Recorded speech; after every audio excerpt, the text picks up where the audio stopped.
مجھے تو یاد نہ رہا۔ کچھ عرصے بعد اس کی بوڑھی ماں میرے پاس آئی، کہنے لگی میرا فلاں بیٹا آپ کے پاس آیا تھا، آپ نے یہ عمل بتایا تھا۔ کیونکہ میں نے یہ عمل چند لوگوں کو بتایا اور اب دل میں آیا کہ اس عمل کو قارئین تک پہنچاؤں۔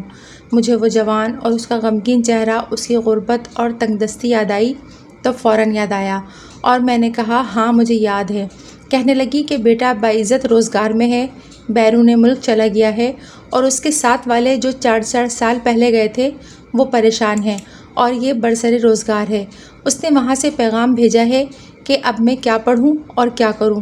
میں نے فوراً کہا جس عمل کی وجہ سے اتنے باوقار ہوئے ہیں اس عمل کو کیوں چھوڑ رہے ہیں، اور اس سے کہو کہ یہ عمل پڑھتا رہے۔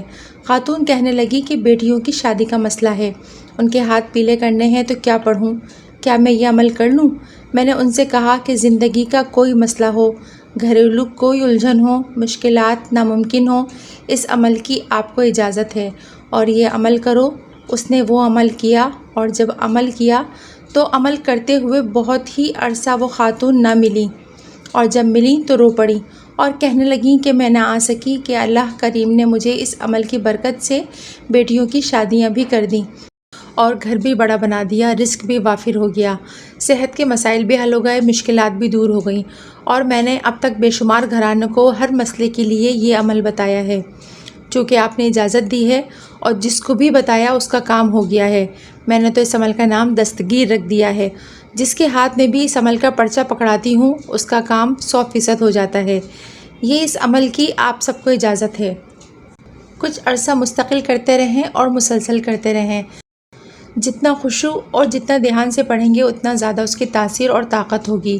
اور آپ کے لیے خوشخبری یہ ہے کہ جس کو بھی دینا چاہیں میری طرف سے اس کے لیے بھی خصوصی اجازت ہے۔ میرا تجربہ بار بار ایک بات کی غمازی کرتا ہے کہ جتنا زیادہ قرآن قوم جنات پڑھتی ہے شاید پوری دنیا کے قاری، حافظ اور عالم پڑھتے ہوں، کیونکہ اس قوم کو قرآن پاک سے بہت زیادہ شرف ہے اور قرآن ان کے انگ انگ اور نس نس کے اندر گھلا ہوا ہے۔ آپ نے کبھی محسوس شاید نہیں کیا کہ پاکستان بھر میں اور دنیا بھر میں قرآن سب سے زیادہ چھپنے والی کتاب ہے۔ لیکن مزے کی بات یہ ہے کہ قرآن واحد کتاب ہے جو زندگی میں 1 یا 2 بار گھر کے لیے لی جاتی ہے۔ کوئی اخبار یا رسالہ تو ہے نہیں کہ روزانہ یا ہفتہ وار یا مہینے کے بعد لیا جائے، اور ویسے بھی قرآن کا ذوق تلاوت اور صبح صبح روزانہ کا پڑھنا ختم ہو چکا ہے، لیکن اس کے باوجود قرآن پاک مسلسل چھپ رہا ہے، ہزاروں نہیں لاکھوں کی تعداد میں چھپتا ہے۔ آخر وہ کہاں جاتا ہے؟ تو آج آپ پر یہ راز عرض کرتا ہوں کہ وہ قرآن قوم جنات پڑھتی ہے۔ جنات کے جہیز میں سب سے زیادہ قرآن پاک دیے جاتے ہیں۔ جنات کی بچیاں اور بچے قرآن پاک بہت پڑھتے ہیں۔ رمضان المبارک میں تو اس کا خاص اہتمام ہوتا ہے۔ 1 رات میں پورا ختم کرنے والے، 3 راتوں میں ختم کرنے والے، 5 راتوں میں ختم کرنے والے، 10 راتوں میں ختم کرنے والے تو عام سی بات ہے۔ اب جنات کا تقاضا یہ ہوتا ہے کہ میں ان کے ختم قرآن میں شامل ہوں۔ ظاہر ہے میں سب میں شامل نہیں ہو سکتا، لیکن کچھ ختم قرآن ایسے ہیں جن میں مجھے اس کے لیے بار بار جانا پڑتا ہے اور بار بار ان کے تقاضے کو پورا کرنا پڑتا ہے۔ صفوں کی شکل میں قرآن پاک سناتے ہیں، بلکہ صفوں کی صفیں ان کا قرآن پاک سن رہی ہوتی ہیں۔ جتنا لمبا ان کا قیام ہوتا ہے شاید ہم اتنا لمبا قیام نہ کر پائیں، ہمارے جسم کی طاقت ہمارا ساتھ نہ دے سکے، اور ان سے جتنا لمبا رکوع ہوتا ہے ہم انسان سوچ بھی نہ سکیں، اور جس لگن کے ساتھ وہ، جس قرت کے ساتھ وہ قرآن پڑھتے ہیں محسوس ایسے ہوتا ہے کہ قرآن بول رہا ہے۔ تقریباً 5 رمضان پہلے میں نے صحابی بابا سے تقاضا کیا آپ نے خود حضور اقدس صلی اللہ علیہ وآلہ وسلم سے قرآن سنا ہے تو وہ قرآن مجھے بھی سنائے جو آپ نے سنا ہے۔ تو فرمانے لگے بوڑھا ہو گیا ہوں، قرآن تو یاد ہے لیکن لمبی رکعت اور لمبے رکوع قیام و سجود کی اب زیادہ ہمت نہیں۔ تو میں نے ان سے عرض کیا کہ آپ مختصر رکعت اور مختصر قیام میں مجھے سنائیں۔ خیر انہوں نے میری بات نہ ٹالی اور نہایت شفقت فرمائی، انہوں نے قرآن پاک سنایا۔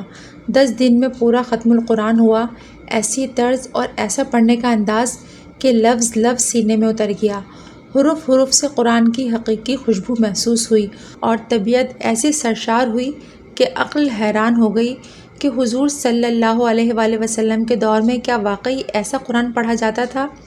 حضور صلی اللہ علیہ وآلہ وسلم کے دور کا قرآن کتابوں میں پڑھا، علماء سے سنا، تفسیر نے اس کی لذت اور چاشنی کو بیان کیا، لیکن جب میرے کانوں نے خود سنا تو میری عقل دنگ رہ گئی اور مجھے واقعی محسوس ہوا کہ واقعی حضور صلی اللہ علیہ وآلہ وسلم کے دور میں ایسا قرآن پڑھا جاتا تھا۔